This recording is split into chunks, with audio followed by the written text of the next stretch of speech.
your child can be a confusing and slightly daunting task, and new research has found that mothers are willing to go to extreme lengths to give their babies top quality organic food, whilst even missing out themselves. I'm joined by weaning expert Beverly Glock. Hi Beverly. Hi Rachel. Together we are going to show you how to make that organic fare go further for the whole family.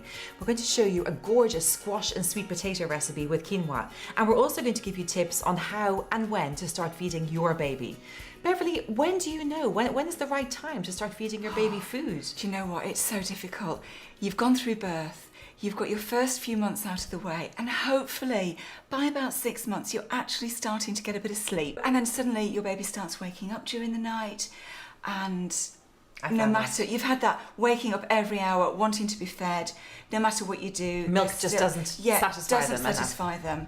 There's other tips as well and other signs that they're ready to be weaned. Usually they're interested in, what the whole family's eating.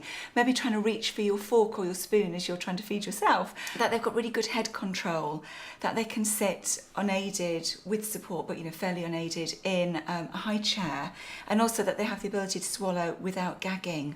They're all the signs that your baby is ready to start its new taste adventures with solid food. But we are going to make today, aren't we, a great squash and sweet potato recipe using some quinoa as well. So is this good from what age? What age do you recommend should be eaten from? Because we're using quinoa rather than quinoa flakes, it has got quite a grainy texture. So this would be great from 7 months. Now I'm going to put together this puree, and this is really just so simple, isn't it? These kind of things. So easy. Sweet potato and squash. And remembering that each baby will eat about, a normal size portion is about 25 grams. So if you're making up this with maybe 25 grams of each, then this will last probably, for 3 meals. Yeah. And I've also got in here the quinoa, and I've actually mixed the quinoa with just a little bit of liquid. You could use water, of course, so the it's formula. Just a wee bit softer, a bit looser, yeah, exactly, to whiz it up, and so it gets a little bit finer. Very lovely and easy to digest, isn't it?